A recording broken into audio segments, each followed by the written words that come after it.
Yes, Francis has begged me to present you my colleague Tatjana Jukić. The third session will be centered around literature, media, philosophy, and Tatjana is a professor of English literature in the University of Zagreb.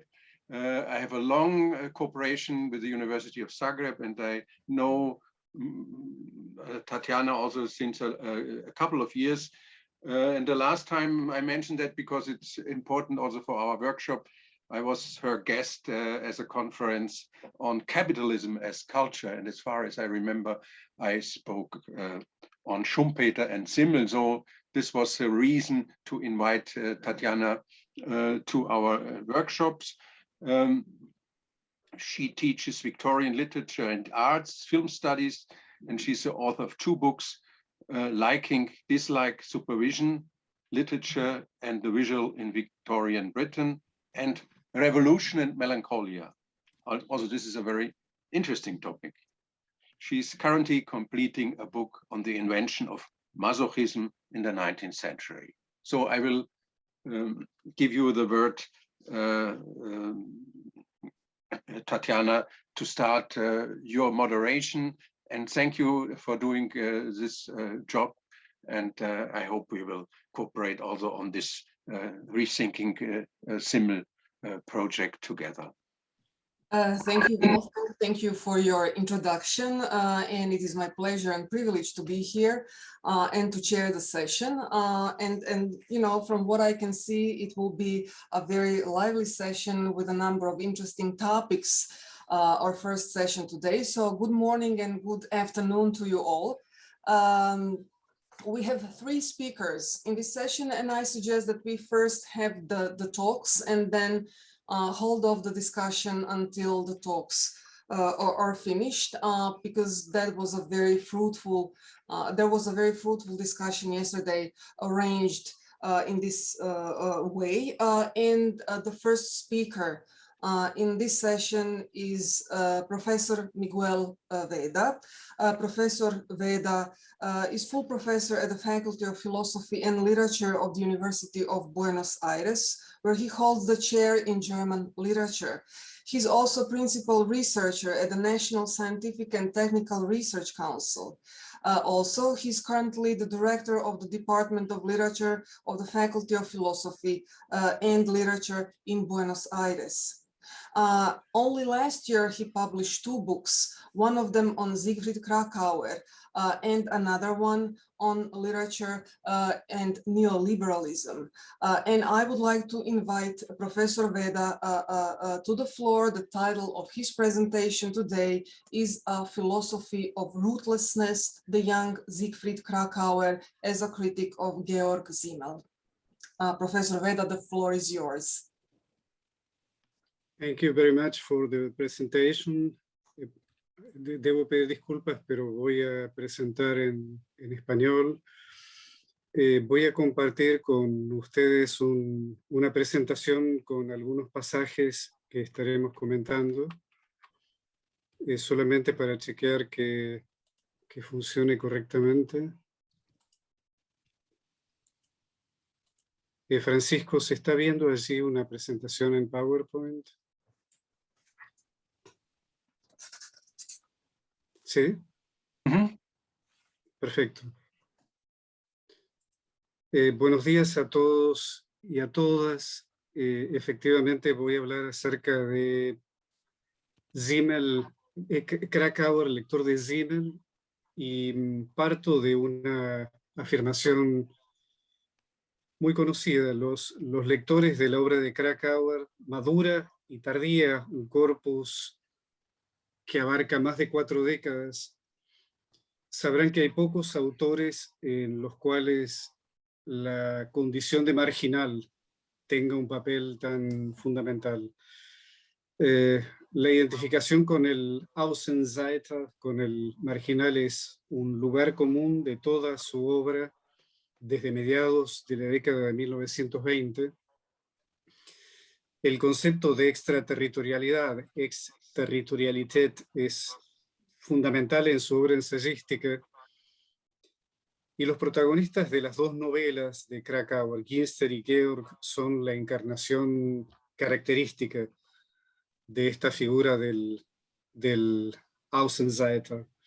El propio nombre del protagonista de la primera novela, Ginster, lleva la marca de esta extranjería. Ginster es, cito allí la definición, un arbusto espinoso, genista en español, de flores amarillas que suele crecer entre las vías del tren, es decir, la marca de lo público, de los lugares abiertos, de las calles y de los lugares del anonimato y de la multitud.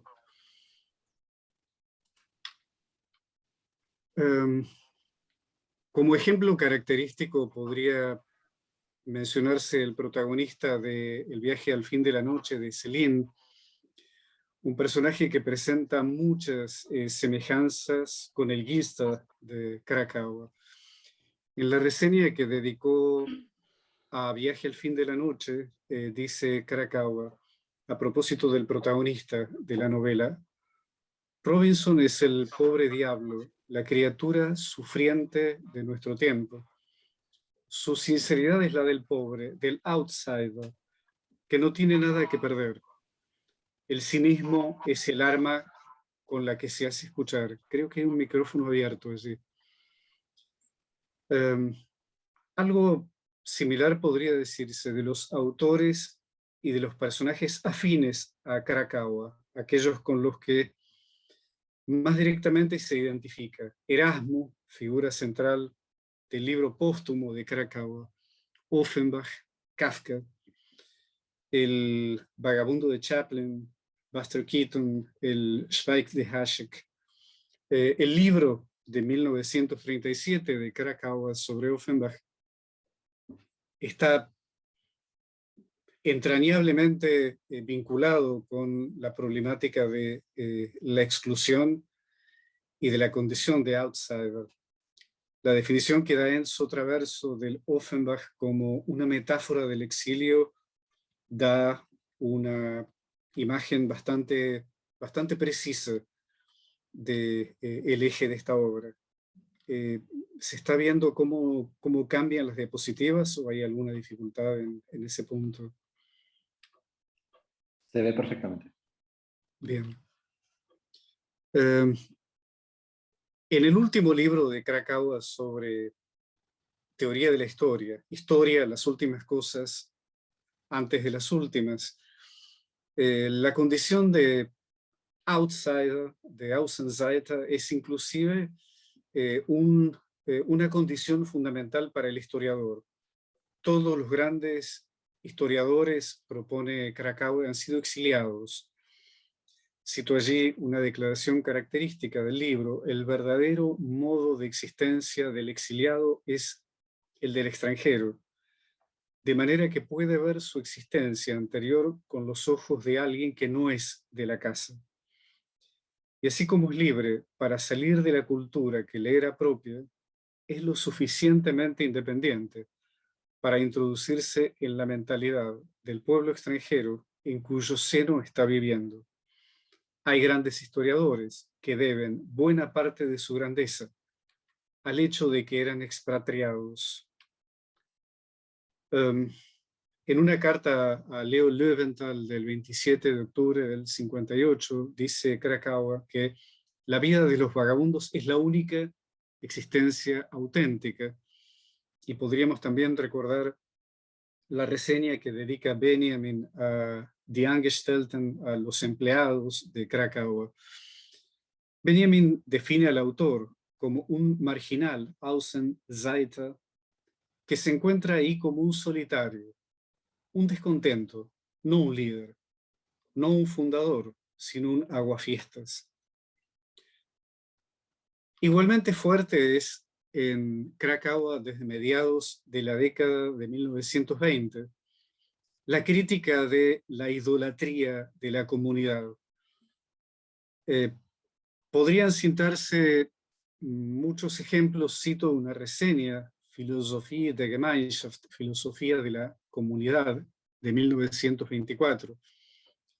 Es una reseña de obras de Plessner, Dunkman, Pichler, y donde Kracauer se posiciona muy críticamente respecto de aquellos a los que define como fanáticos de la comunidad, que piensan que los fenómenos de la vida social son solo síntomas de decadencia y que la civilización debería ser anulada bajo todas las circunstancias si ha de prosperar la comunidad. Desde luego que la crítica del fanatismo de la comunidad tendrá mayor presencia aún a partir del ascenso del fascismo, y esta crítica ocupará un lugar importante en el estudio de Kracauer sobre el fascismo en propaganda totalitaria. Todos estos rasgos son propios de la filosofía de Kracauer desde mediados de la década de 1920. Y ahora vamos a retroceder a una obra anterior, a este giro materialista en el autor. Y es su libro sobre Simmel, un libro de 1919, Georg Simmel, una contribución a la interpretación de la vida espiritual de nuestra época. De este libro, en vida de Kracauer, solo se publicó el primer capítulo. La publicación completa recién tuvo lugar por primera vez en 2004, en el contexto de la edición de las obras por parte de Inka Milderbach y de Ingrid Belke. Y lo que tratamos es de señalar algunos rasgos fundamentales de este estudio y de señalar cuán diferentes son las posiciones respecto del posterior Kracauer. Lo que Kracauer ve en Simmel en 1919 son rasgos que luego serán característicos del pensamiento de Kracauer. Es decir, es como si Simmel fuera un Kracauer avant la lettre. Los objetivos del libro son, en primer lugar, trazar una fisonomía intelectual de Simmel. En segundo lugar, reconstruir su evolución. Y en tercer lugar, preguntarse por la significación histórica de Simmel en el pensamiento de la modernidad. Piensa Kracauer que en toda la obra de Simmel hay un principio fundamental, y es que todas las expresiones de la vida espiritual se encuentran en innumerables relaciones recíprocas entre sí. Ninguna puede ser extraída de las interrelaciones en que se encuentra con otras. Este concepto de totalidad vital es central. Y es una convicción que no está presente en la conciencia cotidiana.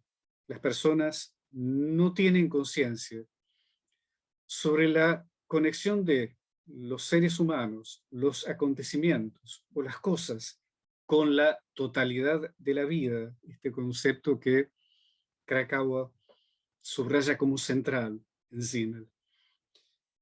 Lo que sigue es una de las ideas rectoras del libro, y es la idea de que Simmel arranca los fenómenos de su falso ser para sí, muestra su conexión con los grandes contextos vitales, es decir, su no autonomía, la mentira o la falsedad de su pretensión de autonomía. Y Simmel es un observador que gira los objetos observando todas sus caras, todas sus facetas, hasta que reconocemos en el objeto la realización de una legalidad corporeizada aún en muchos lugares. Simmel lo entreteje de ese modo en contextos muy amplios. Hay dos estructuras de pensamiento que contrapone Kracauer, el símil y la analogía. Los pensadores del símil parten de una idea fundamental y descienden a partir de esa idea a los fenómenos. Simmel pertenece a los pensadores por analogía, aquellos que se mueven en el plano de lo múltiple y de lo particular. y que nunca dan una explicación del mundo. Le falta la energía de una idea connatural. De ahí que para Kracauer, Simmel carezca de profundidad metafísica, un rasgo de el hombre del símil. Simmel se deja fascinar por la multiplicidad inagotable de los entes y de los acontecimientos individuales, y no tiene la capacidad de subsumir, es decir, de entender el mundo desde una idea metafísica suprema. No hay en él ningún interés por lo macrocósmico, por lo simplemente natural, ni por la historia como una totalidad. Simmel no encuentra un sentido en la historia, o por lo menos no lo busca. Y estos rasgos marcan el análisis del capitalismo en Filosofía del Dinero. Es un examen fenomenológico, es decir, Simmel analiza fenómenos de superficie, sin estudiar cuál es la lógica fundamental que está en la base de este movimiento en el plano de los fenómenos. Tampoco indaga el devenir histórico. Su análisis está orientado por la búsqueda de los estilos de vida, es decir, el plano fenoménico. Y hace un análisis microscópico, algo que Kracauer define como microscopía psicológica, psychologische Mikroskopie. Y nuevamente esta idea de contemplar el objeto desde los más diversos puntos de vista como obsesión de Simmel. Existen para el joven Kracauer dos tendencias filosóficas contrapuestas. La de concebir el mundo partiendo de una idea. El ejemplo característico que menciona es el de Schopenhauer. Un estilo que reduce la multiplicidad de lo real a la unidad y cuyo peligro es restringir demasiado el campo de visión, ser unilateral. La otra tendencia se dirige al mundo, a esta pertenece Simmel. El espíritu, en este caso, tiene mayor libertad, al precio de renunciar a una idea que podría darle unidad a lo múltiple. Es dúctil, puede adaptarse a numerosos procesos vitales, pero carece de ideas. Ideenlosigkeit es un rasgo típico de estos sujetos tan intensamente receptivos. Kracauer los compara con un arpa eólica. Movida por el viento, el arpa produce sonidos, pero no es capaz ella misma de generarlos. ¿Cuáles son las condiciones históricas a las que responde la filosofía de Simmel? Detrás de las ideas de Kracauer podemos escuchar una descripción de Jukić, la del desamparo trascendental, la transcendentale Obdachlosigkeit de teoría de la novela.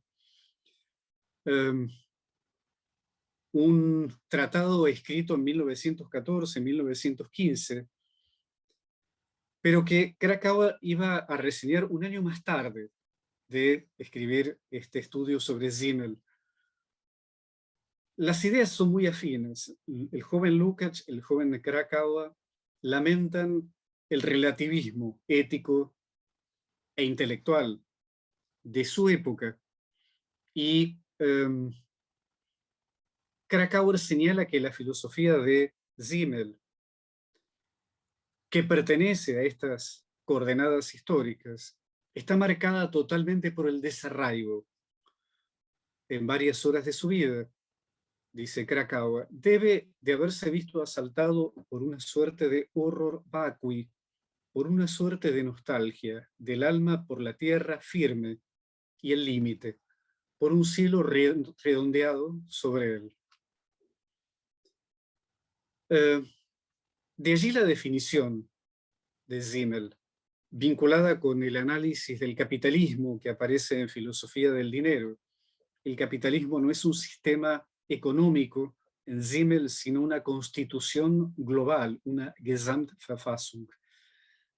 Simmel sería el filósofo de la civilización europea occidental en el estado de su más alta madurez, y corresponde señalar la importancia de el término civilización por oposición a cultura tradicional.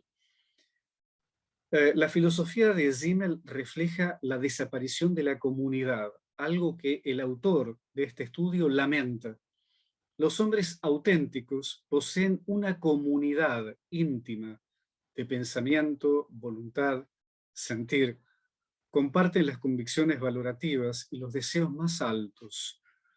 Una fe surgida de las profundidades de su ser se extiende sobre ellos como una bóveda, siempre esta imagen, de un techo protector, y alberga las expresiones de sus vidas. Esta fe es inconmovible y absoluta, ya que se arraiga en el alma de la comunidad. Es llamativo que este intelectual judío de clase media, nacido en Frankfurt y vinculado con grandes ciudades como París o como Berlín, tenga una nostalgia por la Edad Media católica y por el ordo estamental, es decir, por una sociedad ordenada en estamentos y abarcable con la mirada, y que desarrolla una crítica intensa al poder disolvente del dinero. Hay en este estudio sobre Simmel una nostalgia por una visión del mundo unitaria que, como un cielo redondo, abarque todo el ser de la humanidad, imagen también de teoría de la novela. Otra de las lamentaciones es que la personalidad total, la Vollpersönlichkeit, no encuentre ya formas de expresarse.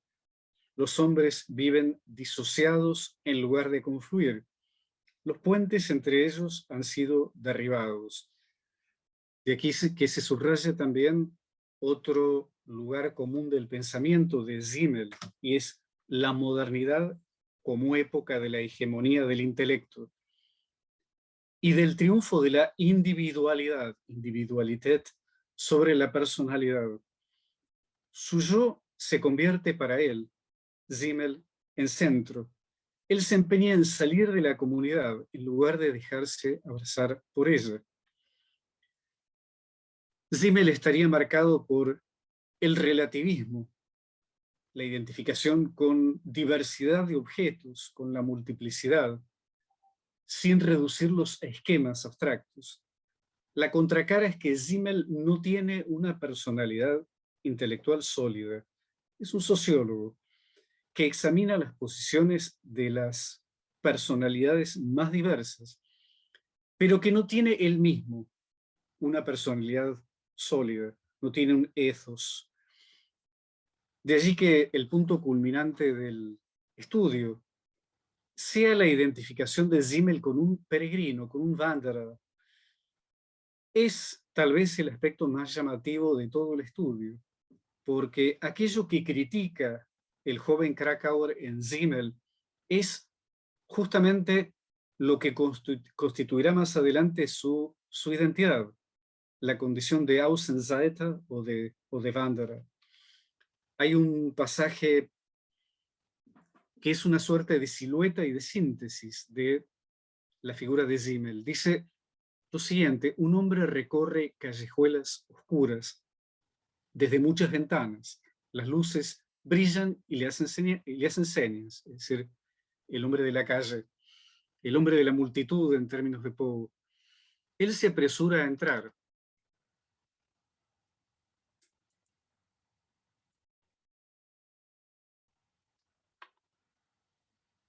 Perdón, unos instantes.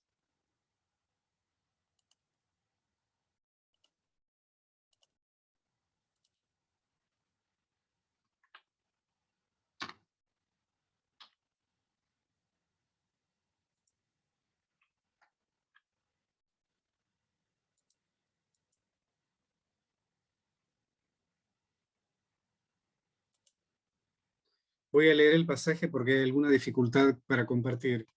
Él se apresura a entrar en las casas y se detiene en todos los cuartos luminosos. compartiendo en ellos la vida por un corto tiempo. Lo que para sus propios moradores jamás se hace consciente y jamás querrá hacerse consciente, se desenmascara para él. Su alma tantea conexiones ocultas y el misterio de los subsuelos. Como siendo un extraño, no está inserto en la acción y reacción de aquellos que están en casa, en esos cuartos. Él recibe en todos los lugares a los que llega el poder y la libertad de decir lo indecible, pero también es solo un extraño, uno que entra para volver a partir enseguida. Por ello, por mucho que sepa acerca de la vida de los que están confinados en ese lugar, no ha experimentado la felicidad más propia de estos. Es 1000 veces más rico que ellos, pues pasa al lado de ellos, por una vez cercano y familiar para cada uno. Y aquí lo importante, es 1000 veces más pobre que ellos, pues a diferencia de estos, no tiene hogar. Ese hombre es Simmel, un huésped, un peregrino. Justamente en la medida en que se critica el carácter de peregrino, de outsider, la posición del autor de este tratado es la apología del sistema, de la filosofía sistemática. Cuanto más perfecto es el desarrollo, dice Kracauer, tanto más necesariamente se presenta bajo la forma de un sistema. Y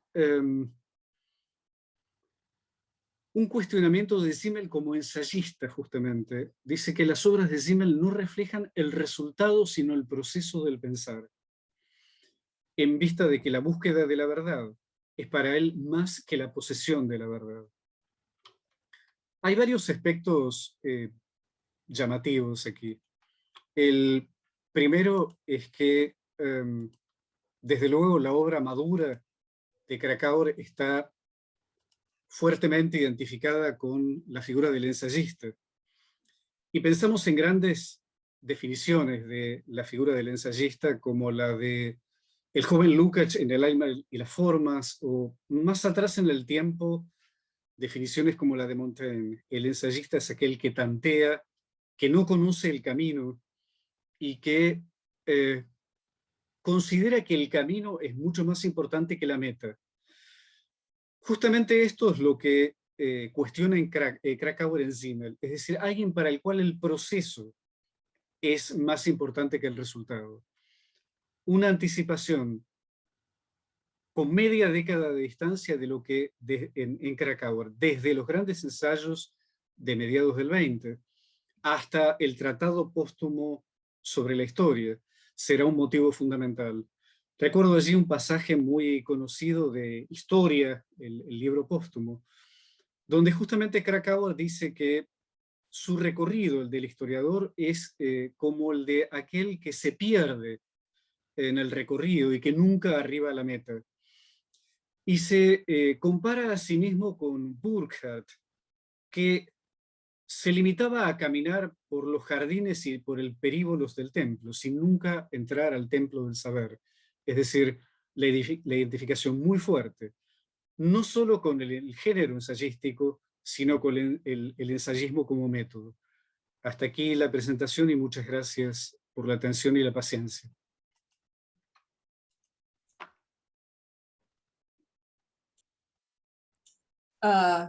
Thank you very much for your very rich presentation. We have heard a number of interesting things that are very likely to provoke a fruitful discussion. I think I, for one, was very much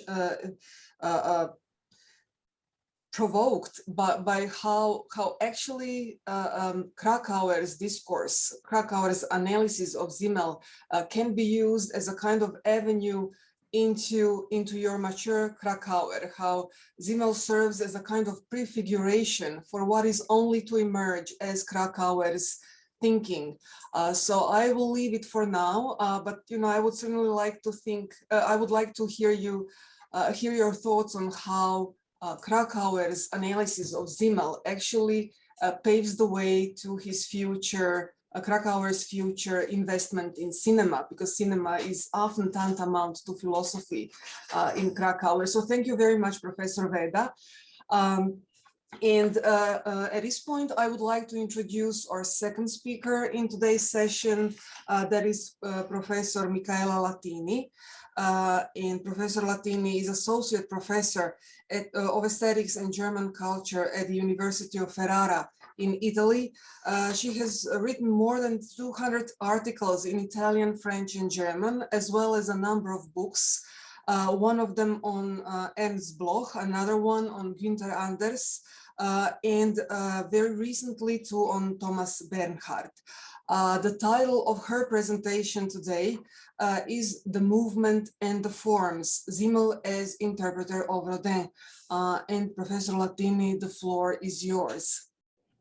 Thank you very much. I have a question. How can I share a slide? I have only a slide, so if it's possible to share it, it could be fantastic. Professor, I believe you have a green button. Condividi, okay, found it.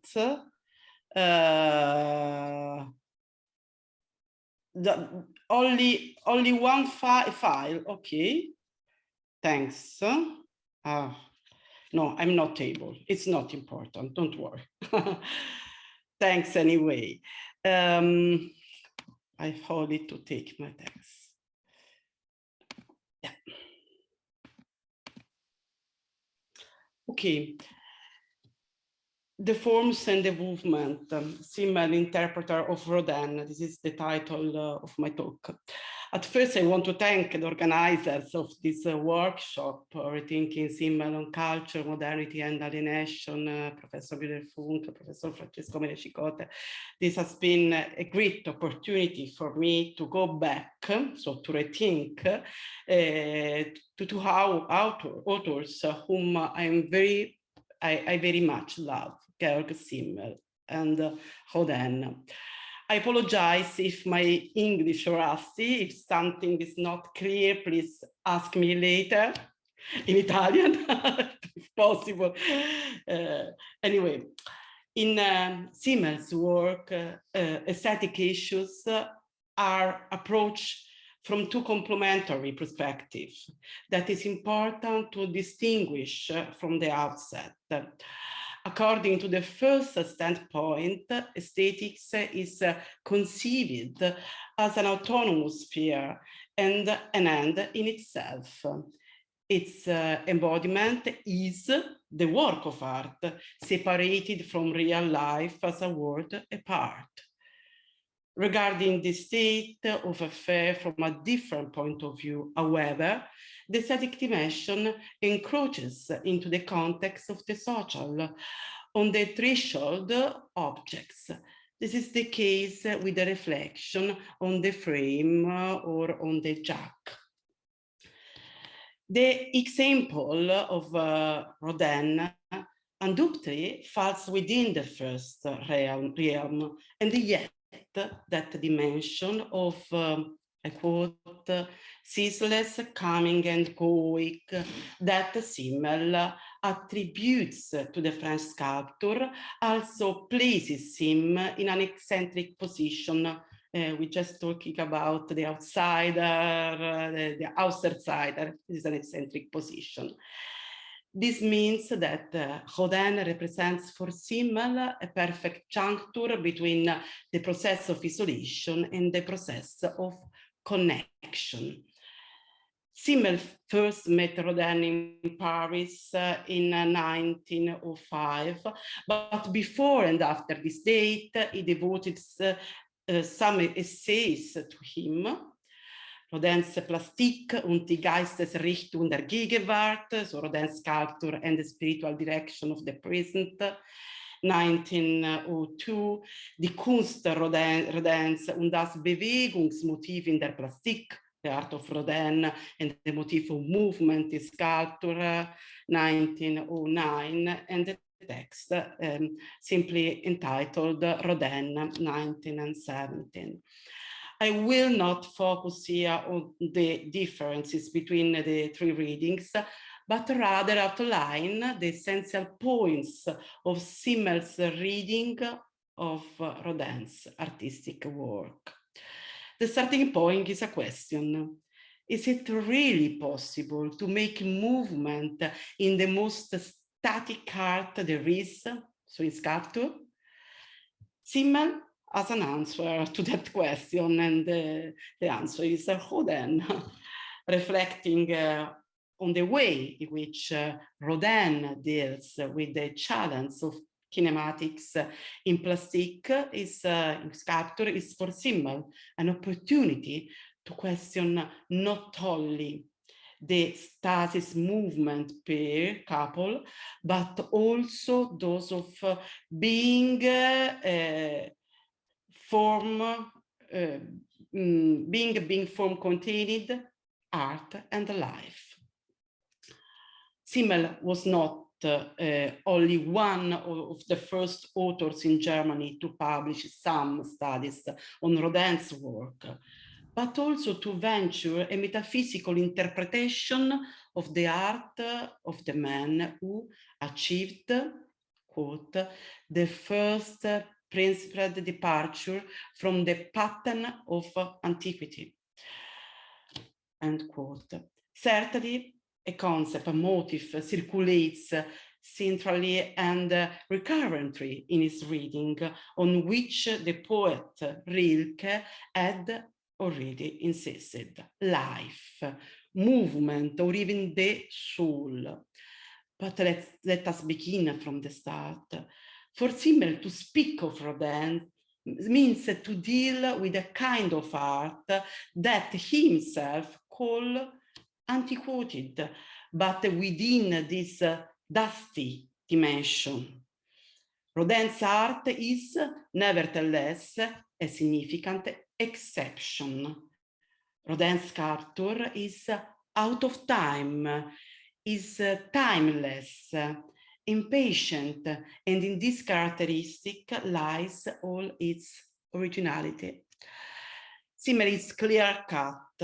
For him, the history of sculpture ends with Michelangelo, but, and here he takes up a new point, this chapter in the history of art resumes with Rodin. A new style is unfolded in his artistic work, generated through the fusion of modern spirit with Michelangelo's artistic feeling. Michelangelo and Rodin as the two pinnacles of sculptural art then, but with one major difference. The tragedy of Michelangelo figures lies in the fact that being is swept over into becoming. Form is metamorphosed into the dissolution of form. Movement never refers beyond the closed line of the body form. The premise of the achieved harmony, which for Michelangelo is the pure body, in Rodin is the movement. I quote, the basic condition or fundamental tonality of the achieved harmony, which with Rodin continued to be the pure body, the abstract plastic structure, becomes with Rodin the movement. This movement takes possession of realms and means of expression that are completely new, end quote. With Rodin, the atmosphere of modernity, that is a movement, restlessness, is literally put into motion. And this is not a small thing, especially in view of the fact that here we are talking about sculpture, that is the form of art most reluctant to any kind of fluidity. And this is already in itself true for stone, which resists in the face of any attempt to inject vitality into it. With the word of Simmel, I quote, animating stone clearly demands a far greater deployment of spiritual forces than the more malleable fluid material of oil and tempering, speech and sound. Rodin's challenge is to make the soul and the forms of mere marble, and likewise of stone or bronze, communicate the physical formal qualities, that is, depiction and spiritual life. This means that the soul builds its own body for itself. Rodin again accomplishes for the first time what sculpture concedes to the yearning of the modern style. I quote, "In his works, we feel again the ceaseless animation of stone and bronze. Here, a sort of inner life of stone seems to vibrate at its surface. It seems to mold itself from itself without resistance, as well as it is said that the soul builds its own body." This is end quote. Here is a quote to that effect, now the second quote. In Rodin's sculpture, they, so art and form, have again found themselves. He continues, art of form. However, this form is precisely the form of a most profound spiritual contact, the flow of which pours out to the limit of death, leaving nothing empty and flowing nowhere beyond it. End of the quote. But how can formless matter and spiritualized form be brought into contact? The breach in the door that Simmel uses is the incompleteness.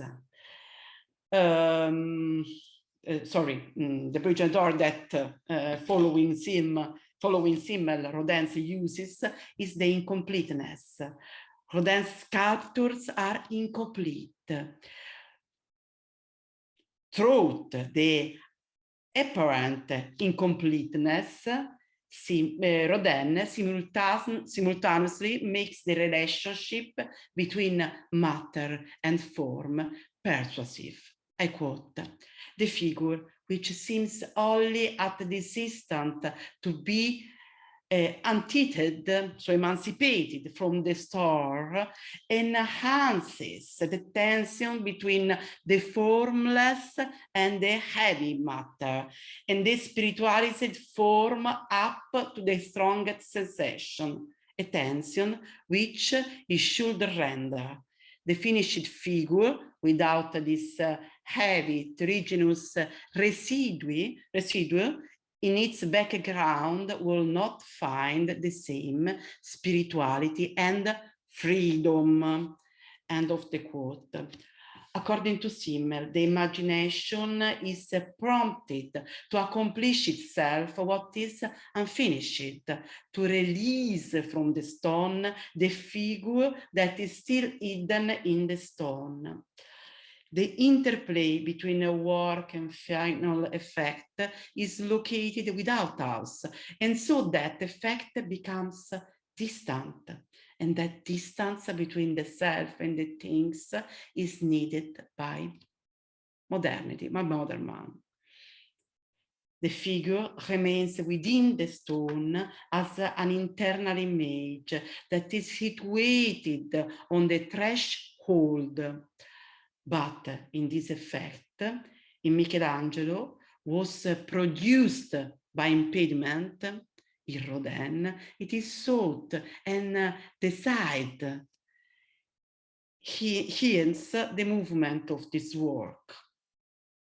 In Rodin, the individuality of form dissolves into a dynamism of life, for which form cannot represent anything but a moment. Being, as a fixed position of the body, is opposed to becoming, to the mobility of the sculpted figure. Rodin's work no longer focus according to the diktat of classicist conventionalism on the pose of a figure crystallized in marble, stone, and bronze, and destined to the realm of eternity, but on the animation of this material true gesture, the gesture, I quote, the single gesture continuing to work in the unconscious and thus, as it were, generated the body that belongs to it on its own. The movement as constructed is our body. End of the quote. Is it the movement that builds the body and not vice versa? These themes outlined in Simmel's very first study devoted to Rodin are also echoed in the following texts on Rodin. From the beginning of this work, the French sculptor represent for Simmel a style that expresses modern society's attitude toward life. Let us retrace the stage of the study, the second study here. Simmel starts from a Greek sculpture which relies on being solid, inclusive, substantial, formed. Form is here beyond time and movement. The restlessness of becoming was in fact seen as something bad and ugly, perhaps because the reality was something torn and insecure. With the Gothic, Simmel continues, things are different because the Gothic is the bearer of continuous movement. If the Gothic chose the body as the pivot of movement, it is tantamount to demonstrate the vacuity of form. Gothic bodies are contracted and deformed because they are meant to do the impossible, to be the part of the soul that aspires to the transcendent. With Michelangelo, we are already beyond all that because his art reproduces the movement that passes through the body. The body expresses the soul. With Michelangelo, the continuous movement of the body represents the infinitude of a restless becoming and thus represent a balance between an ancient ideal and idea of continuous movement. While Michelangelo, it is the pure body that achieves harmony, in Rodin, it is the movement. I quote, faced with Michelangelo's body, no thought arises about the possibility of them moving differently. End of the quote. That pivot of harmony that in Michelangelo is the pure body, in Rodin becomes movement, the continuous movement of the body. In other words, a new monumental form is inaugurated with the Rodin that has to do with becoming, with movement. Gesture produces the body, movement produces the body, life produces its own form. I quote, likewise, the new is the rising of the figure out of the stone. Each figure is caught in a moment of an infinite path. End of the quote.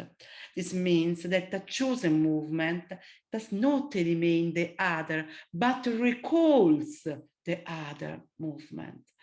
In Simmel's word, I quote, Rodin has brought into the figure a new quantity of movement, a kind of momentum, as it were, which in a fuller way than had hitherto been possible, makes visible the intimate vitality of the whole man with all his sensation, his thought, his lived experience.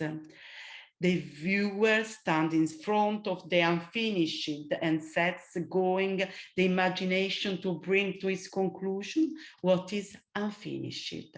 This unfinished dimension collects and narrates, yet preserves a series of positions that previously body have assumed. I quote, Rodin recounted that he would intimate a model to assume, multiply, arbitrarily shifting position. Suddenly, then he would be interested in the rotation or bending or any single member, a given rotation of the hip, a raised arm, the angle of a joint, and this one part in its movement, he would fix it in clay without the rest of the body. End of the quote. And so all of a sudden, the inner silhouette of a whole body loomed before his eyes. End of the quote. So to bring this to a close, one last point I would like to emphasize: when sculpture was still an immortalization technique for which time, movement is becoming were only negative quality of lives that sculptors tried to fix in being. What Rodin emphasized was the centrality of life. I quote, Rodin liberates us precisely because he draws the most complex picture of the life that is resolved in the pathos of movement, end of the quote. And this liberation, we can add, occurs precisely in the sphere of art, not to be intended something other than life, but rather as immersion in the depths of life. More than an artist, Rodin can thus become, in the Simmelian perspective, a peculiar way of being in the world, a style that configures an exemplary way of feeling existence and life. Thank you for your kind attention. Thank you, Micaela. Thank you for your very interesting paper. And I thank you in particular for your focus on Rodin. You know, with your focus specifically on the concepts of movement and becoming, you actually open up a space for a discussion of Simmel along the lines of Gilles Deleuze's philosophy, especially if you take Rodin as a kind of linchpin. So in a sense, I find your paper aligning perfectly with the previous paper, specifically as it concerns cinema along those lines. And, you know, we shouldn't forget that Deleuze is also author of cinema books. So a very fruitful discussion, actually, I think is shaping up.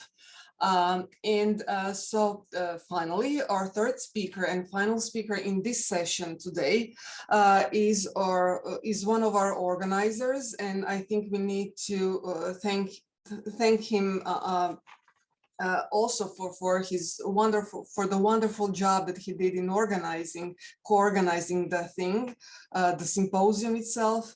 So our final speaker in this session, and I'm happy to present him, is Francisco García Chicote, who is an assistant professor at the Department of Literature of the University of Buenos Aires, where he teaches German literature as well as critical theory and intellectual history of Central Europe. He is also a permanent researcher of the National Scientific and Technical Research Council. Also, he has written several articles on critical theory and Western Marxism, as well as translated and edited works of Georg Simmel and Georg Simmel. The title of his presentation today is Alienation and Form in Simmel's book on Goethe. Francisco, the floor is yours. Thank you very much for the presentation, and thank you all of you for being here today. My presentation deals with a heretofore rather unattended element of Simmel's work, namely his book on Goethe.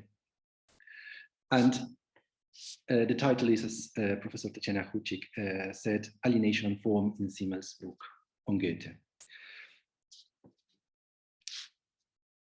From 1906 to 1912, Simmel wrote and published 11 pieces on the German writer, among which his 1912 book Goethe stands out.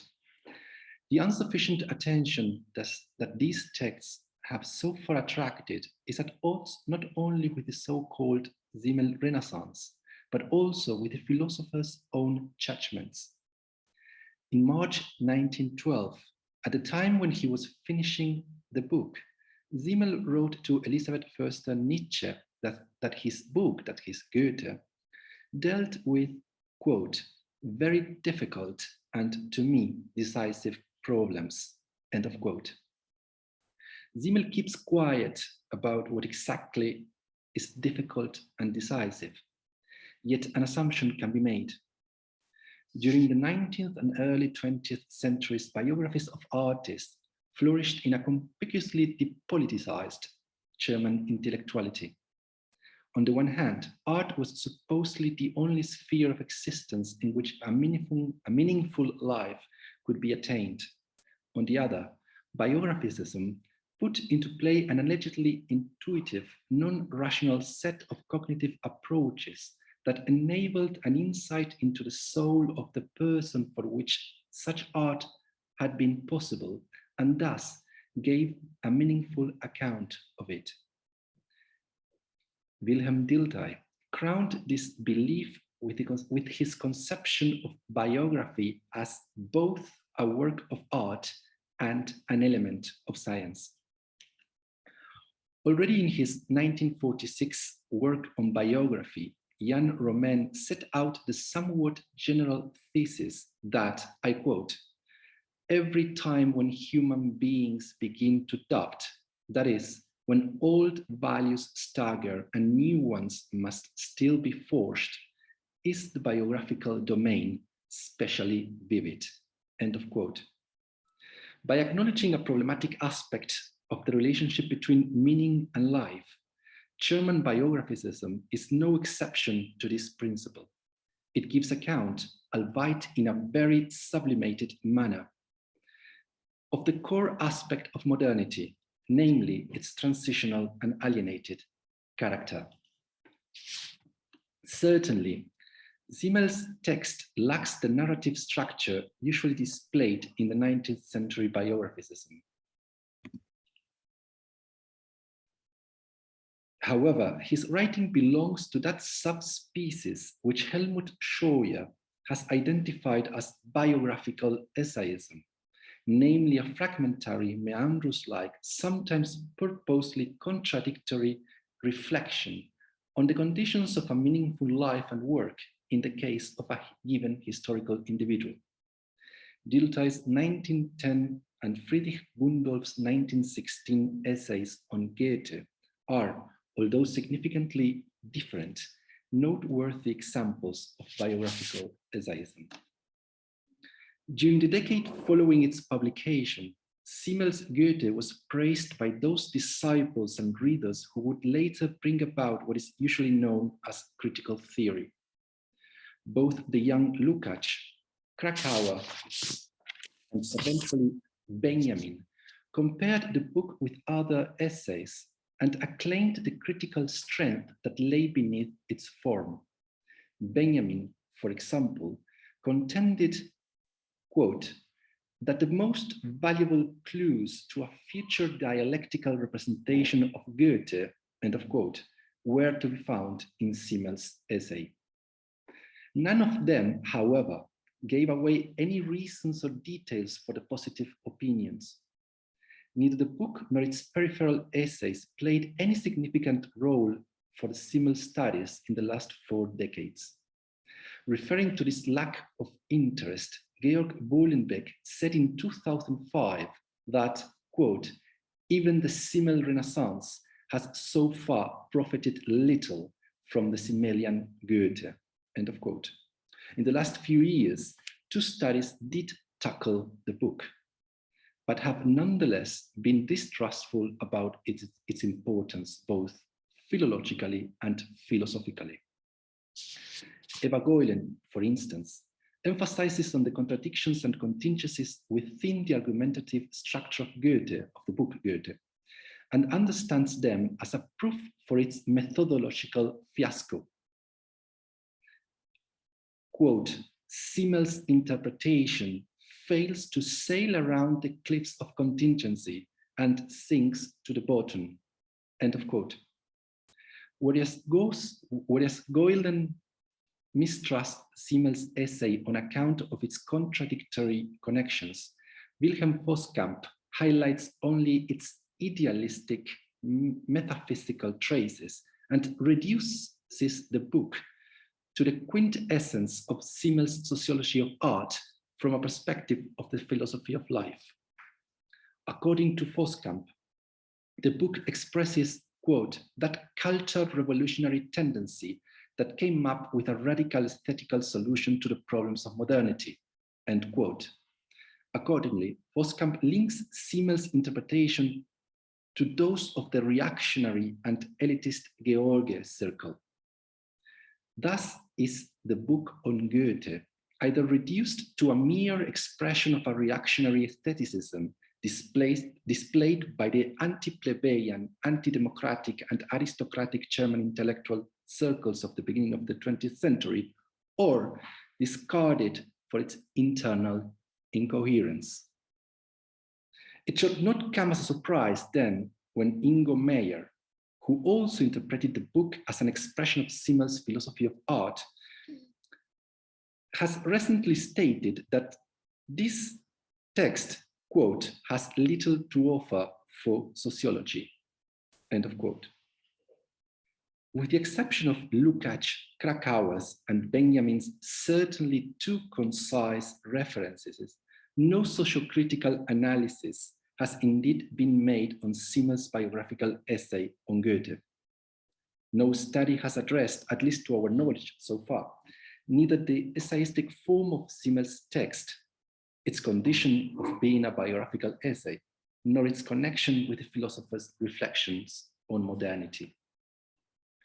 What strikes at first sight in Simmel's Goethe is its lack of internal coherence, which at times even hints at a contradictory theoretical structure. Occasionally, this incoherence is consciously elaborated. At times also, when confronted to a theoretical dilemma, Simmel offers a solution that may seem more of a suspicious compromise. Such is the case when tackling the question as to whether something is true in reference to the object or in reference to the subject.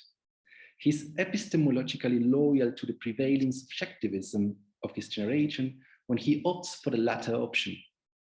Indeed, he says, quote, the object in its capacity to determine the truth or falseness of a theoretical content is merely an inferior instance, end of quote. But he subsequently denounces that, quote, subjectivity which centers in itself and that can therefore only lead to error, end of quote. True propositions derive from a perspective that acknowledges the subject's embeddedness in an ever-dynamic complex of spirit and world, according to Simmel. Many incoherent stances are not even addressed as such. Simmel's initial condemnation of common people because of their need to work and make a living, and thus their inability to grasp higher values and connections in life, contrasts with what we find in chapter 5, namely a remarkably plebeian definition of the individual, which declares that every human being is equally valuable and therefore irreplaceable. Moreover, the idea that a genius is such because, quote, his life is a development out of the internal core, only conditioned by its own forces and necessities, end of quote. this idea is at odds not only with his protest against German Romanticism, a totally mistaken tendency, says Simmel, which turns what is real in a mere medium of the soul, end of quote, but also is at odds with his understanding of love as unconditional devotion and dedication to the other. Regarding this seemingly striking confusion, I would like to argue the following. Rather than a proof of theoretical failure, the meandrous, ambiguous, even contradictory composition of Simmel's Goethe constitutes an exemplary instance of the transitional character of his philosophy. It's being situated in an intermediate position between a not anymore and a not yet. In terms of the historical development of biographical essayism, such in-between faces Dilthey on the one side, Gundolf on the other. Simmel's Goethe cannot anymore turn a blind eye to the disrupted condition of the world.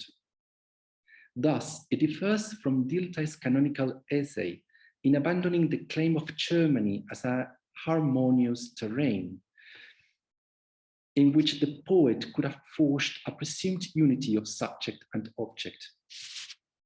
Dilthey managed to construct a conciliated and conciliatory image of Goethe by turning him into a superior tertium datur between Shakespeare, the genius of England, of outwardness, of actions, of empirism, and Rousseau, the francophone genius of inwardness and sentiment. Conversely, Simmel does not give Rousseau any significant role in his book, and Shakespeare is only summoned when it comes to the question about the composition of literary characters in a world that has been forsaken by God. The only content that the word Germany invokes to Simmel is, incidentally, constant self-criticism. To be German is somehow associated to Simmel with a, quote, continual rendering account about us, end of quote. Simmel's sketch of Goethe cannot therefore count as an ideological expression of an accomplished reunification of spirit and politics, as it happened in Dilthey's construct. However, his certainly not always manifest acknowledgement of alienation as a key feature of reality does not entail the creation of a myth, of an obscure and mysterious unity inaccessible to common knowledge and firmly detached from any kind of external conditioning, which is the case of Gundolf's 1916 essay. According to Gundolf, Goethe, quote, is the greatest immortalized example in the modern world of how a human being can give form to their existence in accordance not to external reality, but in accordance to art, end quote. Art is conceived of, quote, as an object, as not an object, not a consequence nor a finality of existence, but as an original ancient condition of being human, end quote. It is noteworthy that for Simmel, there is no mythical secret, no mystery in, behind, or surrounding Goethe. Whatever difficulty the German poet may entail vis-a-vis the interpretation of his work, such difficulty is conceived of as a theoretical challenge to be met and solved, rather than as a mythical figure. Simmel tends to treat Goethe as an ambiguous, as a dualistic thinker, or even as a thinker that ends up in blind alleys. His book does not serve either the Reich of 1871, nor the secret yet to come Germany of the Georg Circle. But what does it serve then? It was Lukács, himself a committed philosopher of transitional periods, who set out the idea that Simmel was, quote, the greatest transitional philosopher of our age. Simmel's historical importance, said Lukács, lies in the fact that he was the most emphatic representative of methodological pluralism, the most emphatic representative of methodological pluralism, end quote. However simplistic and over-generalizing this statement may sound, it does somehow hold true, in my view, to the book on Goethe. If by method it is meant a rule of procedure that is established beforehand, prior to its application to a given content, that is, a rule of procedure that can be abstracted without any reference to a content, then not only is there hardly any distinguishable method in the book on Goethe, there is even a reflection on the dubious nature of a prioristic systems. This happens in chapter 3. For Simmel, a system is an epistemological net that divides and classifies living content in watertight compartments that are specified beforehand.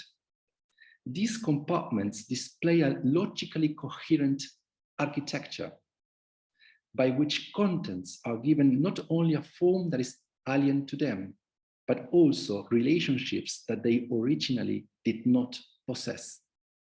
By acting as an external mediating factor, a system cuts the content out of the plurality of relations, stagnates it, and confers a rigid form to it, so that no further determination of the content can be regarded as necessary.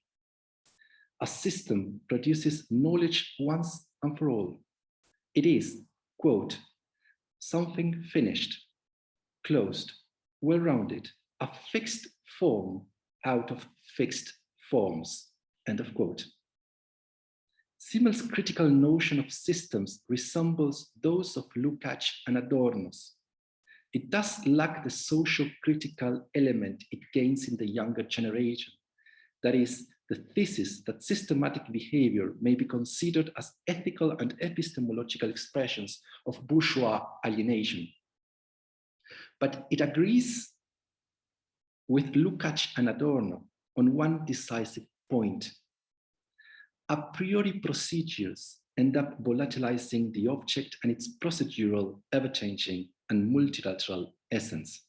In Simmel's words, quote, the system thus becomes very easily the opposite to objectivity and to truth that is unselfishly sought, the truth in which everything ties up together in unity and continuity, end quote.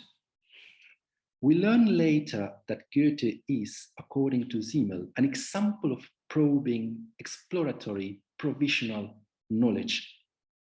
And such features, probing, exploratory, provisional, do not stem from any idiosyncratic style of personality, but come from the very essence of life itself. Quote, life is more and more life, more and more movement, end quote. So the opposite to Goethe in this respect is Schiller. Schiller empties life out of human beings by depicting them as if they were finished things. As a result, quote, his characters are void of interiority and life, and they seem made of cardboard, end quote. It would be daring to contend that this rejection of a prioristic thinking constitutes the book's epistemological standpoint. Simmel does not jump over roads. He does not leap out of his time. His argument is varnished with idealist, aestheticist statements that account for that covert, subjective idealism of the philosophy of life, whose implicit axiom is, according to Lukács, the unthinkable nature of an objective reality independent of consciousness.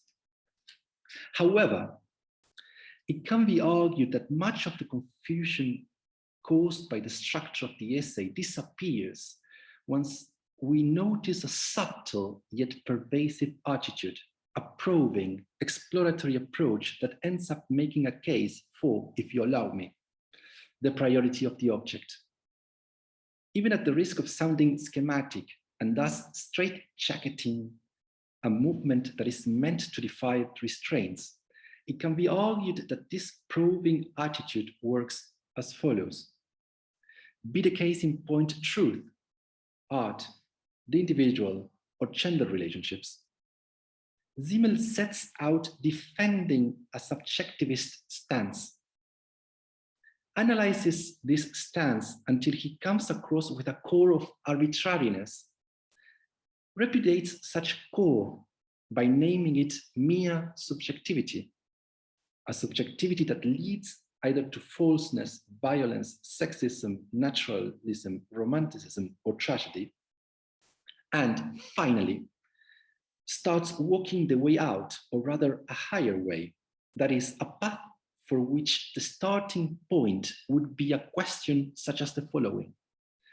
What if we thought of truth, of art, of the individual, of love, as attributes of a subjectivity that is objectively conditioned, that is, that cannot be without objectivity?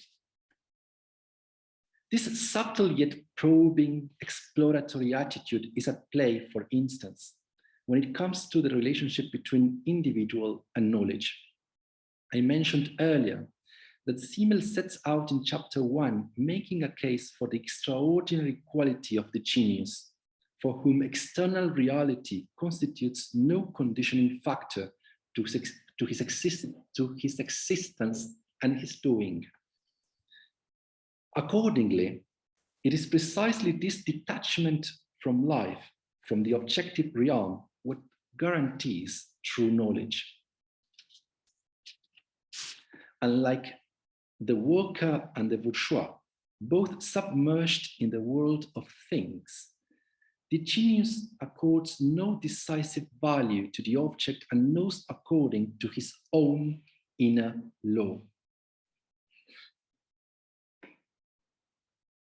However, when analyzing what sort of knowledge is implicit behind certain concepts of the individual, Simmel rejects this aristocratic stance on account not only of the falseness to which it leads, but also because of its unsurmountable helplessness vis-à-vis the world.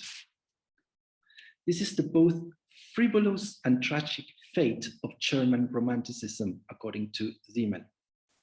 In keeping with Lukács' early critiques of Romanticism and the tragic worldview, Simmel questions the romantic pretension of a rounded self-sufficiency and thinks of it as a false opposite to what it pretends to oppose, that is, a life determined by the division of labor. In both cases, the individual fails to gain control over their life and falls prey to an objectivity which appears alien to them. However, in the case of the romantic attitude, the failure is concomitant, cause and consequence of the romantic indifference vis-à-vis the reality of the objective world. Quote, the romantic soul wants to, so to say, creep into every individual diversity of things and thus steals from the real its proper right. This way, the real becomes, on the one hand, a mere means to the romantic soul. On the other, it turns into its mere opposite. End of quote. A much more promising way is paved when the starting point is not an insurmountable fracture between the genius and the common, but rather the assumption that, quote, the differences between the totally simple person,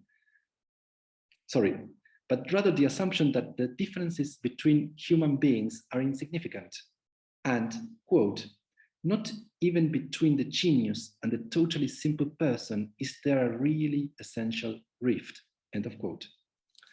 Acknowledging every individual as irreplaceable from the perspective of the species being's dignity, and embracing contradiction and heterogeneity as positive constituents of a personality enables, according to Simmel, constant self-criticism, which is the par excellence prerequisite for knowledge and coexistence. I quote, "To consider the other's self as situated in an equally legitimate position as myself is the cause to a constant evaluation of ourselves, as much as it is its consequence." End of quote. What is sought with dynamic self-assessment is what Simmel calls the objectification of the subject, end quote. The preeminence of the objective in the various spheres of human intervention. As I said, this quest for the objectification of the subject is embedded in an idealist, highly aestheticist, subjectivist discourse which closes ranks with the prevailing ideological current of the time. But even if we argued that the idealist scaffolding ends up suffocating whatever non-dogmatic impulse wants to struggle up to the surface, the undeniable result is an open form. Simmel's essay is irreconcilable with any closed, well-rounded, finished form. Truth in the essay, said the young Jukić, is not conveyed by content. It comes rather from the form. Open form and immanent analysis are the essayistic traces of Simmel's Goethe. It is noteworthy that nothing external is brought to illuminate the case in point. Truth emerges in a moment in which the same procedure of criticism leads to self-criticism and reveals arbitrariness to be an alien element.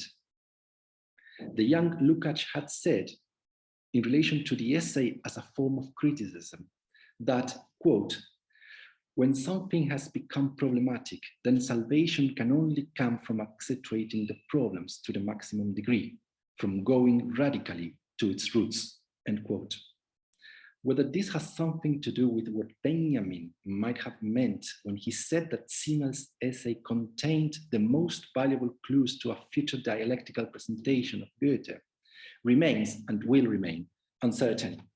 What I believe to be an arguable case, however, is that Simmel's Goethe is neither a failure on account of its incoherence, nor an example of irrationalist biographism. Rather, it offers at least some clues towards the solving of a problem that has become ominous by dint of the evasiveness it tends to suffer, namely the relationship between Simmel and critical theory. Thank you very much. Thank you, Francisco, for your insightful presentation with so many important details. I, for one, wouldn't share your skepticism about Benjamin's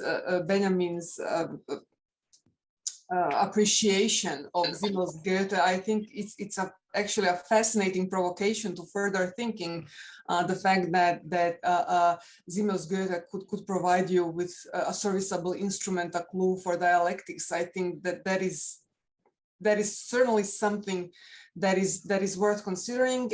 And personally, I find it just perfect how the three presentations actually make for a rounded, not perhaps a whole, but a very interesting provocation to discussion, because it seems to me that what Simmel has been doing to Goethe reciprocates in many ways what he has been doing to Rodin in a different genre altogether, from a different perspective altogether. And then these two takes on different artists and different media seem to resonate in how Siegfried Kracauer actually handles Simmel as his own subject of thinking, analysis, and finally provocation. So thank you all for wonderful wonderful contributions to the symposium. And with this, I would like to open the floor for discussion. I see a hand raised. Darius is joining us with a question. That's great. I'm just going to lower my hand so that you don't get confused later. Hang on. Click. There you go. Can you hear me? Yes. Yes, we can. Perfect. Thank you. It's fascinating. What I would like to do, and it's mostly a question for Francisco and Micaela.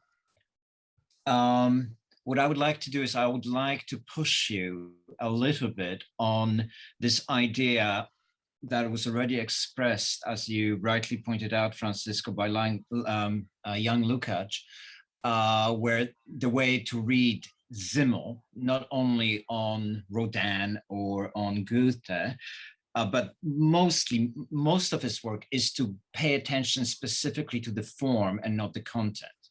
Because what I've heard is a lot of content and sort of not enough form. And let me explain. There's another essay that is missing in all of this. And that is Simmel's essay on Rembrandt, published in 1916.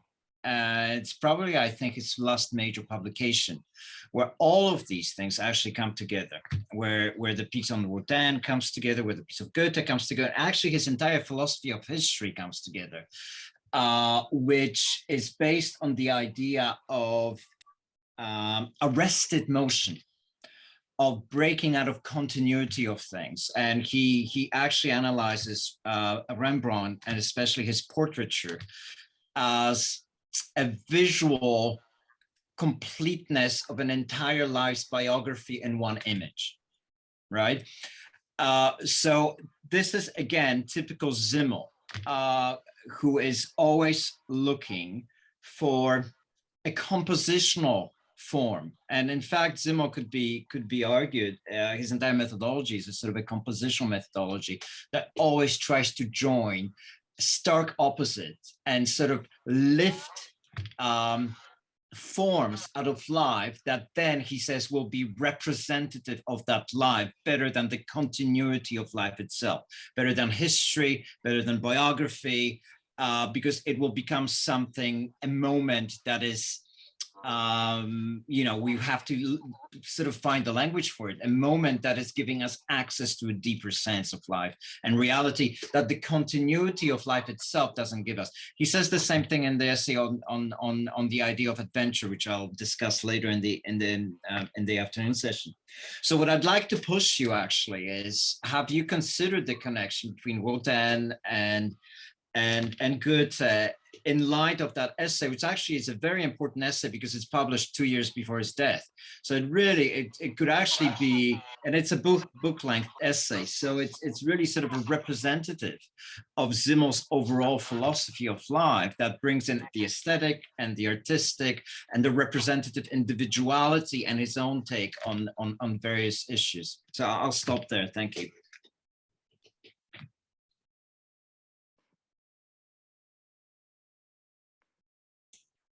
Francisco, would you like to reply to the comment? Would you like to reply to the comment? Yeah, I can comment on Simmel's Rembrandt. I can only make very, very superficial comments. Well, thank you, Darius, for your observation, which I think it's very, very fruitful and promising. I haven't connected my reflections on Goethe with the book on Rembrandt. My approach. There's an echo. Sorry. Yeah, no. My approach on my reading on Rembrandt is located or is focused on very specific things, namely his concept of Stimmung and his somewhat nationalist version of conception of Germany. Rembrandt was written in a context which was probably not the best one for Simmel's theoretical development. And so my interest in Rembrandt was to highlight Simmel's nationalist, highly subjectivist opinions. What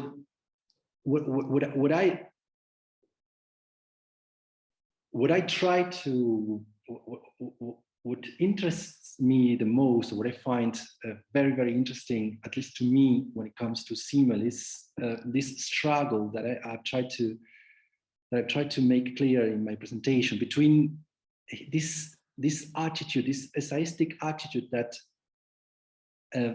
pays respect to no principle or to no a priori principle, and this other figure, this other part of Simmel that is rather dogmatic and that is rather schematic. I remember Jukić saying in what probably is not his best analysis of Simmel, that in Simmel there were two spirits struggling with each other.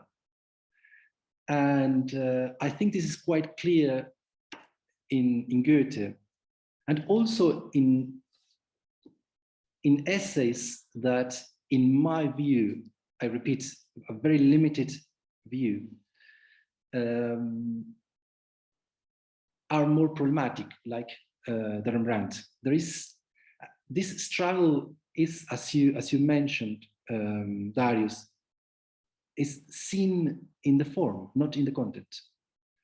So yeah, that's what I can say. I'm sorry I cannot give a full answer to your question, but thank you. No, it's okay. I was just I'm spinning it myself. I'm doing it, ad-libbing it, as it's a reaction to your very provocative presentation. So we can just think about it some more. Yeah.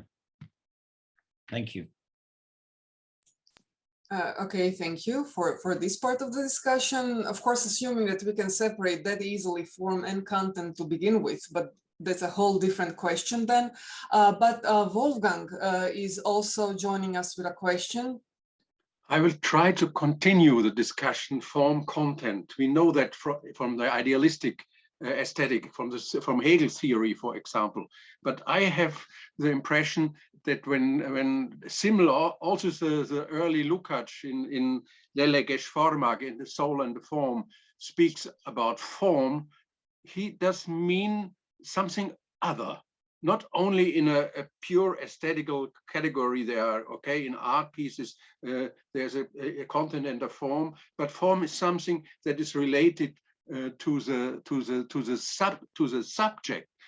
So the self-creating the subject by the aesthetic dynamic and the movement. And I think also on Micaela's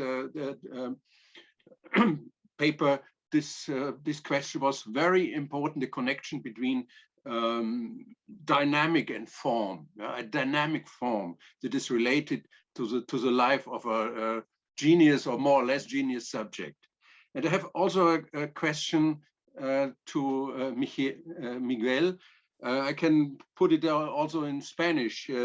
En su conferencia hay una comparación muy interesante entre el ensayista y el vagabundo. ¿Es una imagen de Kracauer o es una imagen de Simmel o es una imagen de Kracauer y Simmel? Sí, muchas gracias por la pregunta. Yo estaba muy presente en la imagen en Montaigne. El ensayista es alguien que camina a ciegas y que está tanteando el camino porque no lo conoce. Es interesante que el propio fundador del ensayo use la imagen de caminar a ciegas. Y esta imagen aparece frecuentemente en Kracauer y en Benjamin. Esta imagen del flaner, el flaner sale a caminar pero no sabe en qué dirección. Y en el ensayo de Dell und die Formen, la carta a Leo Poppa, aparece esta idea de que el ensayista es una persona para la cual el camino es mucho más importante que la meta, el proceso es más importante que el resultado. Y es interesante que en el ensayo sobre Simmel de 1919, Kracauer cuestione exactamente esto en Simmel, que 5 años más tarde, el propio Kracauer va a definir como su método en términos claramente positivos. Hay una cita que no llegué a leer de History, the Last Things Before the Last, donde Kracauer dice exactamente esto citando el Tresem Shandy de Stern, la novela de Stern, que justamente es un camino en términos de la acción narrativa que nunca llega a una meta. Y en ese sentido, esencia y forma del ensayo, para citar el título del artículo del joven Jukić. Gracias por la pregunta. De nada. I think it had also to do with the open form you discussed, especially Francisco discussed, if I remember correctly.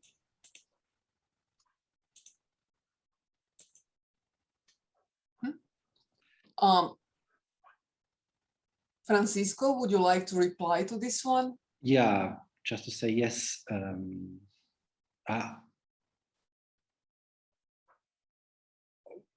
Well, I am a disciple of Miguel. So the idea is precisely that, or at least I try to follow that idea, that there is no, that what I believe to be one of Simmel's best contributions is that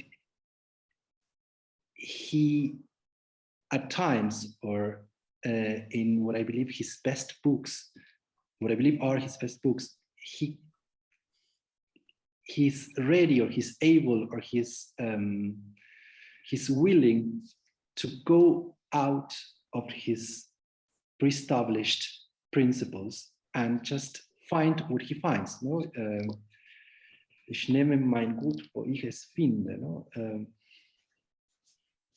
Without paying any respect or to previously established principles. That is the idea of the quest, or of the quest that is so important, I believe, in the Kracauer of the mid-20s. Okay, thank you. And Micaela is joining us with a comment, question. Yes, I just wanted to thank Darius for his question, for his note. It's a really very interesting question. It's a very interesting link to Rembrandt. I will think about it. I didn't do it till now because for two different matters. The first one is that I focused on the sculptor. That is something different from, of course, from the picture.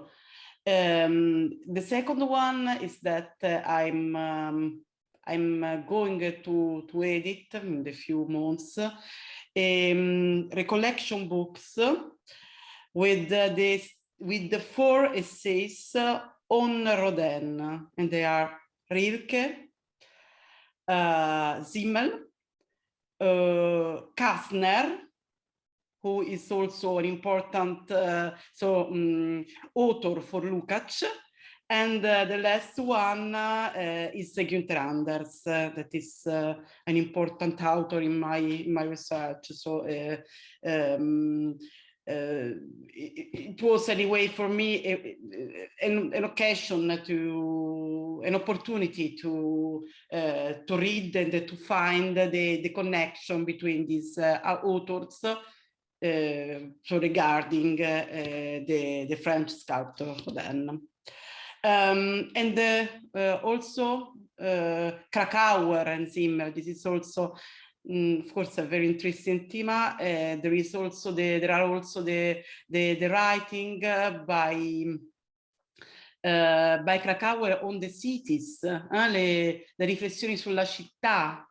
Kracauer writes also on Naples, sulla porosità di Napoli. Il tema, proprio il motivo della città è, no, forse un punto. I try to speak Italian, I think that you can understand me better if I speak Italian. Credo che appunto proprio lo studio, no, della città è anche un punto di connessione importante tra Kracauer e Simmel. Ecco, grazie.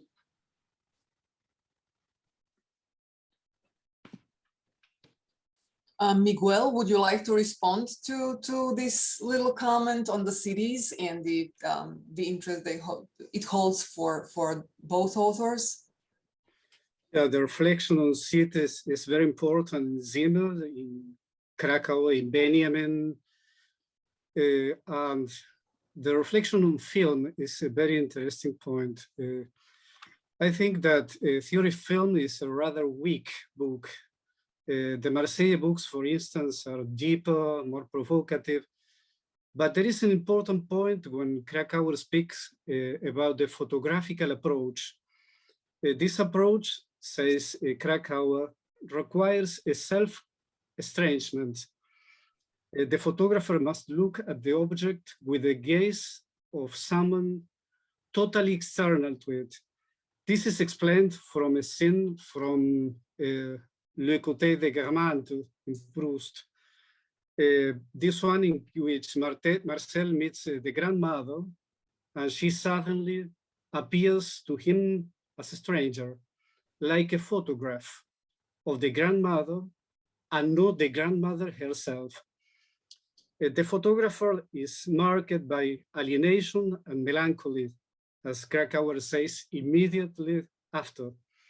This comment recalls a well-known passage from Kracauer's essay on photography in 1927. In this reflection, there is a point in common with the gaze of the Außenseiter, the outsider, that the young Kracauer criticizes in Simmel. In that sense, one could even speak of a Simmelian perspective in theory film, even though Simmel is never quoted in this book. And there is another interesting correspondence between the authors.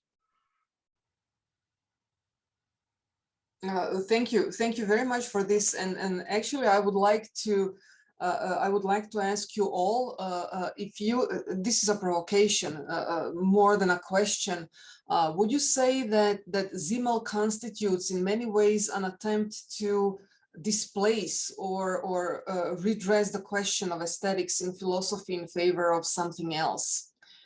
So I think in the case of Kracauer, film cinema very much is a medium that occasions a coming to terms of philosophy with itself outside the bounds of aesthetics. And it seems to me that what Simmel is doing to and with Goethe and Rodin also actually is an attempt to redress or even displace the question of aesthetics in favor of a different encounter of philosophy with itself.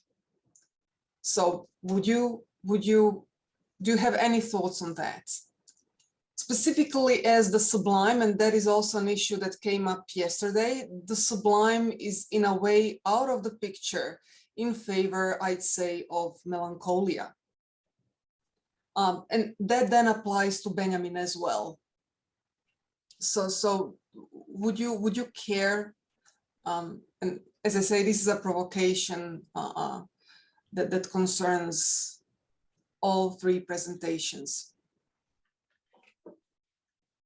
I think that there is a difference, an important difference between Benjamin and Kracauer. In Benjamin, there are hard criticism on melancholia.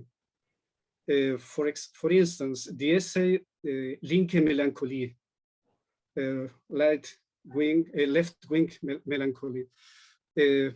It's really hard against Erich Kästner and Neue Sächlichkeit. And the last chapter of the book on Trauerspiel is a criticism the melancholy of the Baroque poets is idealism. There's a negation of politics. And in the essays on Baudelaire, La Bohème is a melancholic movement, but anarchistic, basically anarchistic. In Kracauer, there is no criticism of melancholy. Melancholy has a very important function in theory film.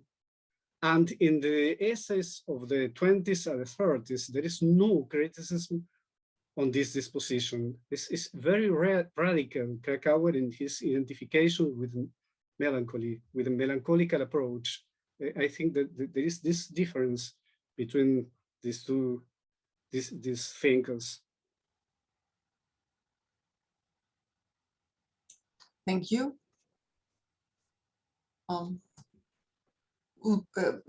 I very much agree, but I think that there is no unified position on melancholia when it comes to Benjamin. He quite explicitly classifies it as a kind, as an entrance into dialectics in the Trauerspiel books. So there are, and then of course he heavily borrows from Panofsky's iconography in order to define what he means by melancholia. So I think that, you know, there's still much work to be done when it comes to delineating what melancholia means to Benjamin. And then of course, in the case of Kracauer, there's a whole different configuration, specifically as it relates to cinema. But yeah, that would lead us to a different discussion then. I would like to ask the rest of you if you have some more questions or comments or suggestions, perhaps, because we only have so much time, perhaps for another question. If there are any, I can't see any hands. Oh yes, I can see a hand. Francisco is joining us with a comment. Yeah, no, there is a participant who wrote a question in the chat. May I? Oh, I see. May I translate it into English? It's a Could you please do that? I don't trust my Spanish, so. Okay. The question is addressed to Miguel, and Leonor wonders whether Leonor wonders whether there is a text written by Kracauer in which he tackles the problem of the concept, actually the concept of extraterritoriality clearly. According to Leonor, has the impression that the concept is somehow everywhere, but nowhere to be found in a clear figure. Would you care? Would you have something to say about this? Yes, I think that the book on this theme is history, the last things before the last. The first chapter on Erasmus is a very clear reflection on exterritoriality. No sé si lo repito en español. Las primeras páginas del libro sobre historia tienen una discusión sobre la figura de Erasmo. Es un debate con Bloch, Erasmo versus Thomas Müntzer, y aparece allí una reflexión sobre extraterritorialidad que creo que es muy esclarecedora. There is no theoretical reflection, no definition of exterritoriality, but there are many discussions in the whole work of Kracauer. No hay una definición teórica, pero hay una amplia discusión del concepto en el conjunto de la obra. Creo que History ofrece un una perspectiva bien interesante. Gracias, Leonor, por la pregunta. Thank you for the question.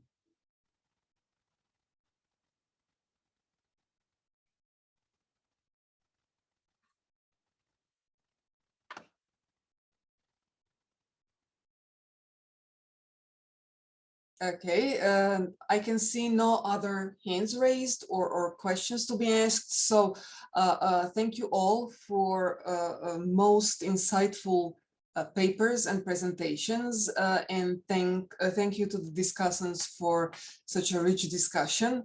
I suggest that we conclude our session, this session, and then we will resume at 4:30 European time. Thank you once again. Thank you. Thanks. We'll see each other in an hour's time. Thank you very much. See you later.